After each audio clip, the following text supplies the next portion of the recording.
or welcome back on the Parisian Mall. Today we're going to talk about 3 super important things that you have to take care of when you have to enter inside your new Parisian apartment. Because these are things that I absolutely had no idea I had to take care of when I moved to Paris and I found the apartment that I ended up living in. And that could be super useful for you to know because you actually have to take care of these specific things in the amount of time between the official signature of the lease contract and the official move-in inside the apartment. So without further ado, let's kick off today's video.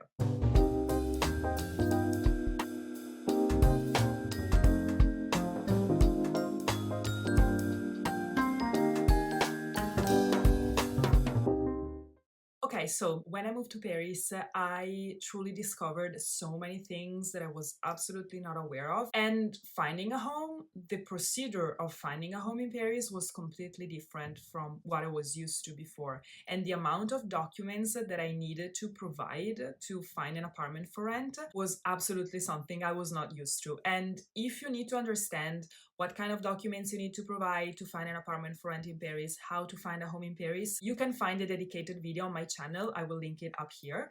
And there you can find all the super detailed information about how to find a home in Paris and everything related to that. But in this specific video, I wanted to talk about some of the things that I was absolutely not aware of, I needed to take care of between the signature of the lease contract and actually entering the apartment. Because once I found the apartment, and I think this applied to pretty much everyone, once you finally find an apartment, you're like, oh yes, I can finally move, I can prepare all the packages and things and I can move in, and then once I will be officially inside the apartment, I can take care of everything else. Yes, but there are actually a couple of things that you have to take care of before entering, and so I thought that it could be super useful to share it with you in case you find yourself in that same situation, or in case it will be helpful for you when you will find yourself in the situation of moving into your new Parisian apartment. So let's start with the first one, which is the activation of a home insurance. Now, activating a home insurance on an apartment that you take for rent is mandatory in France. So it's an obligation for every tenant. So basically what happens, you sign the lease contract and then the owner will tell you, okay, as soon as you have the home insurance certificate, you have to send it to me. Because usually they don't even give you the keys if you haven't activated a home insurance, because they want to be sure that you activated it. Now, in French, it's called Habitation, and it's literally a multi-risk insurance that will cover any kind of damage that could occur inside the apartment while you live inside the apartment. So how does it work? Activating it, it's super simple.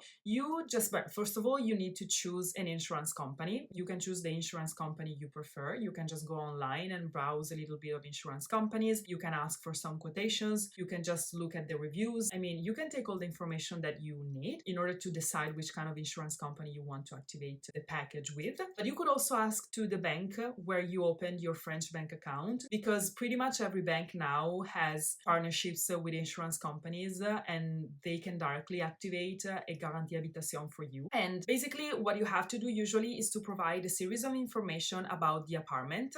So how big the apartment is, so the size of the apartment, the square meters, how many rooms are in the apartment, how many people are going to live in the apartment, if you also want your furniture to be covered by the insurance. I mean, there are the normal kind of information that you have to provide for any insurance kind of coverage. And if you don't have all the information, you usually can find them in the lease contract. But if they are not there, you can absolutely ask the landlord, because they know that you have to activate a home insurance, so they will give you all the information you need. So once you decide which kind of insurance company you want to activate the package with, and you have provided all the information, usually the procedure is super simple. Like in a matter of 1 day, 2 days, the insurance is going to be active. So once the insurance has been activated, you will receive a certificate, which is the certificate that confirms that you have a home insurance on that apartment, and you can directly forward the certificate to the owner so that the owner knows that you activated a home insurance and you're good to go. So from that moment on, the owner will give you the keys, or if you already have the keys, you will be entitled to enter inside the apartment and you can officially move. Now, the second super important thing you have to take care of before entering the apartment is to activate the electricity supply, because if you don't do that, you risk to enter the apartment and you will have no light, you will have no hot water, you will not be allowed allowed to cook anything. You will not have heat in your apartment. So it's super important you don't forget to activate the electricity supply. Now, I say electricity because in France, pretty much everything is powered by electricity. Gas is pretty rare, but of course it can happen that you end up living in an apartment which is still, or something is still powered by gas, so no problem at all. But usually the main suppliers, the main electricity suppliers also have the section dedicated to gas. So usually you can activate everything with the same supplier. And also just wanted to make it specific because sometimes when you look for an apartment and you go through all the home search websites, sometimes it happens that you can read that the total amount of the monthly rent includes also the electricity supply. And that usually happens when the owner has already activated an electricity supply on the apartment, which is then going to be already active when you enter the apartment. And the cost of that will automatically be included in your monthly rent. But if that's not the case, which is the majority of the time, you will need to activate the electricity supply before moving in, because otherwise you will get inside the apartment and there will be no light, no hot water, no heating. You will not be allowed to cook anything. So it's very important that you don't forget to activate the electricity supply before entering the apartment, but after having signed the lease contract, because you don't want to risk to activate it without having signed the contract yet. So how does it work? Now, for the purpose of this video, I am going to take as an example EDF, which is the main supplier of electricity in France, because EDF is an acronym for Électricité de France, and it's basically the state supplier of electricity in France. But since in the recent years, the electricity market has been liberalized, there are tons of different electricity suppliers. So again, as for the insurance company, you can choose the electricity supplier you prefer. So you can browse a bit of the websites, so you can take a look at the packages they propose, the prices that they propose. You can ask for different quotations, and then you can decide which one better works for you. But again, for this video, I'm going to take as an example EDF because it's one of the most common electricity supplier activated by French people. So basically what you want to do is to go on their website, and you will see it's super simple. You will just need to go in the section dedicated to new clients, and you can decide if you want to first ask for a quotation or if you want to directly activate a subscription. My advice is always to go with the quotation first so that you can have an idea of how much the electricity supply would be, and then you can decide. And basically what you need to do is to reply to a whole list of questions, which will be questions related specifically to the apartment. So if it's a home or if it's an apartment, if you are the landlord, if you are the owner, or if you are the tenant, how big the apartment is, what was the year the building was built. So all these informations, again, as for the insurance, you will most likely find them in the lease contract, but if not, ask the owner, because they know you have to deal with all these things, so they will be able to give you all the answers you need. And then you will also need to reply to specific questions dedicated to your kind of needs. So for example, if you will need electricity for the heating, if you will need electricity for hot water, if you will need electricity for stove, or if you need gas, if you have a washing machine, if you have a dishwasher, if you have a tumble dryer. So you have to add all the things that you will know you will use in your daily life inside the apartment. And so when you reply to all the questions, you will receive a final quotation on the amount that they think will be the right amount for the kind of needs you indicated. Now, when you see that cost, that is actually not fixed, meaning that you can always negotiate on the cost. And I discovered this because when I was going through the same procedure in order to activate the electricity supply for the apartment I was going to move in, the owner actually told me how much the person that was living in the apartment before me was spending on a monthly basis. So I had an average idea. And so when I replied to all the questions on the form online, in the end, the quotation was actually different from the price, not super different, but slightly different from the price I had in mind. And so I called the customer service and I asked them why, and if there was a way I could actually spend less, so I could actually spend the same amount the person living here before me was spending. And they actually told me, absolutely yes, you can decide how much you want to pay every month, so it's absolutely up to you. And I was like, really? Isn't it like depending on how much I will actually use the electricity? And they told me no, and I will explain this to you in a bit. But basically, I could decide how much I wanted to pay. So if you go through the whole procedure and then you see a price which is not in the budget you were thinking of, you can call them and you can finalize the procedure by phone. So if you're okay with the price that you see on the screen, you can directly finalize the procedure online and you can activate the electricity subscription, indicating the day you want the electricity supply to start from, which will more likely be the day you are going to move inside the apartment, so that when you arrive, the electricity supply will already be active and you can turn the lights on, for example. But if you're not happy with the price shown on screen, you can call the customer service and you can finalize the procedure by phone, indicating the amount that you want to pay every month, and which will be the amount they will directly deduct from your bank account. Because when you finalize the procedure to activate your electricity supply, you will need to indicate your French bank account number, because the electricity supply will be directly connected to that. So basically, once you activated the package, you will be good to go, and from the day you selected, you will have your electricity supply ready inside the apartment. Also, the main amount of apartments in Paris have this kind of electricity meter inside your home, which is called Linky.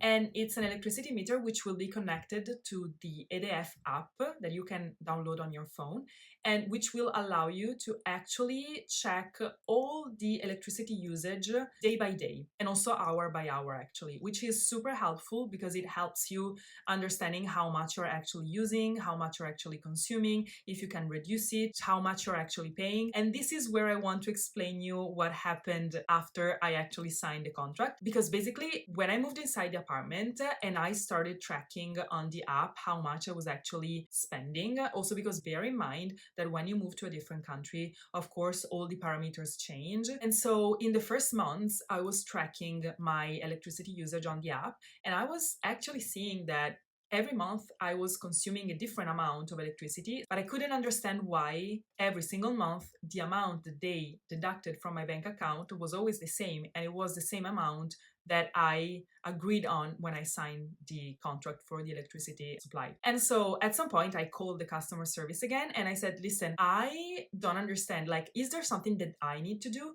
Because I see that every month you take the same amount of money, but from the app I see that I actually spent a different amount. So I don't really understand, is there something that I'm missing here? Like, is there something that I need to do and that I'm not doing? And they were like, no, absolutely not. So basically it works like that. And again, I'm just talking about EDF because that's the supplier that I went with, but there are tons of other suppliers and I don't know if it works like that for every one of them. So just check with them. But if you go with EDF, this is how it works. Basically, once you activate the electricity supply, you will agree on a specific amount of money that they will be entitled to take from your bank account every month. And then at the 11th month from the moment you sign the contract, so pretty much 1 year after, they will check all the amounts you actually spent every single month and they will compensate. So basically, they will check if throughout the year you spent more than what you agreed on or if you spent less.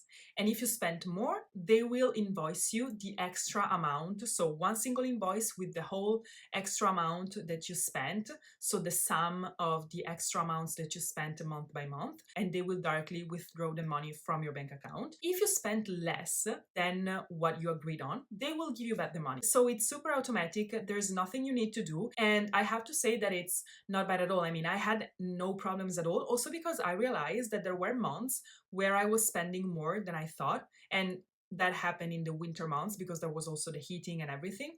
And then in the summer months, I spent way less than the amount that they were actually deducting from my bank account. So in the end, when the 11th month, they did the sum and they tried to understand if I spent more or less, actually they balanced. So the months where I spent more were balanced by the months where I spent less. And so I have to say that I had no problems at all. And it was pretty simple actually and pretty automatic. So this is how you activate the electricity supply in order to move to your new apartment for rent in Paris. Again, if you go with EDF, but it was just an example. By the way, in general, if you move inside a Parisian apartment, make sure with the owner if that apartment has already an active electricity supply, or if it's up to you to activate it. Because if it doesn't have an electricity supply active, it's up to you. Otherwise, you will risk to move in the apartment and the lights will not turn on. So that's an important thing to bear in mind. And then last but not least, one of the most important things you have to take care of before moving inside your new Parisian apartment is to make an inventory of the place. What does it mean? It means that when you take the keys, so when the owner gives you the keys, you have to basically check the whole apartment together with the owner, and you have to sign down on a paper, on a document, every single damage that is already present inside the apartment. So you have to literally do an x-ray of the apartment in order to write down what's the actual state of the apartment the moment you enter it. Because this document will be absolutely necessary when you will leave the apartment in order to have your deposit back. Because when you take an apartment for rent in Paris, now this happens everywhere in the world, but basically when you take an apartment for rent, you have to pay a security deposit, which will be a certain amount of money that the owner uses as a security blanket, basically, in case any damage will ever occur inside the apartment while you live there.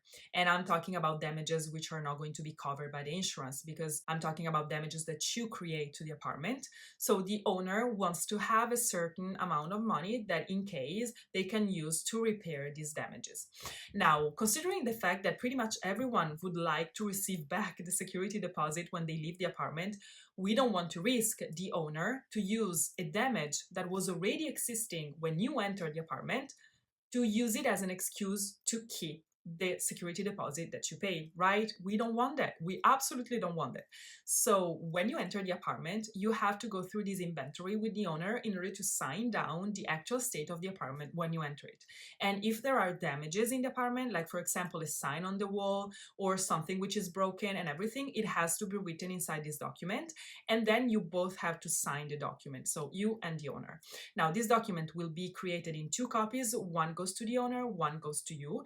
And you will need to take it out when you will leave the apartment, because when you will leave the apartment, you will have to do a new inventory in order to see how the apartment looks like, and in order to make sure that the 2 documents match and that there are no new damages to the apartment. So my advice is take photos. Take photos of everything. So my biggest advice as soon as you move inside your new apartment is take a moment to take pictures of everything. Like move the furniture, check every corner, take pictures. So be absolutely aware and super, super reactive when it's up to these kind of things, because you have to prevent as much as possible any reason for them to keep your security deposit. Most of all, if you didn't create any damage, so it wouldn't be fair for them to keep it. So yeah, this is an important thing. And this inventory, I didn't mention it before, but this inventory in France is called État des lieux, which literally translates into state of the place. So I know that when looking for an apartment in Paris, there are so many things that we need to take care of and that we need to browse, and documents we need to put together, that when we finally find the apartment, we just want to relax, we just want to breathe. We're just like, it's done, I finally have the keys, I just want to get inside the apartment and start this new chapter. And I totally get you, because I went through that too, and I know how it feels like. But still, there are some things, because I know that the feeling is like, I will take care of everything after I am inside my new apartment. And yes, the main amount of things you can take care of after moving in, but there are a few things you actually need to take care of right before entering. And these are 3 super important things that you actually need to take care of in that amount of time, right between the signature of the contract and your official move-in inside the apartment. So as always, I hope this video was helpful for you. And if it's the case, just click on the like button, and most importantly, subscribe to the channel so that you can stay always updated on whenever I post a new video. And of course, if you have any question, if you have any doubt, if you want to clarify some things I talked about more in depth, just leave them in the comments or send me a DM on Instagram, and see you in the next video.